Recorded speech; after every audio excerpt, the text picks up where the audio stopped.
Hey,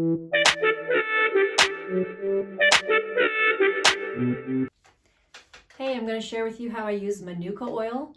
Manuka oil has been used for a really long time for skin, hair, and foot problems. It has a little pink label like on this bottle, and it's very similar to tea tree oil. So if you think about what you might use tea tree oil for, this is closely related and you can use it for about the same things. In our house, we like to use it for skin blemishes. It's very good for acne, and we just apply it topically right on our skin. And if you are new to oils, you will want to dilute first with something like coconut oil or jojoba oil or even olive oil you can use. Some fatty oil, dilute with the essential oil before you put it right on your skin. If you've been using them a long time and have no problem, then you're fine. But we like to use it right on top of any skin blemishes. It works really good. So if you have any questions, you can leave them in the comments and hopefully that helps. Thanks.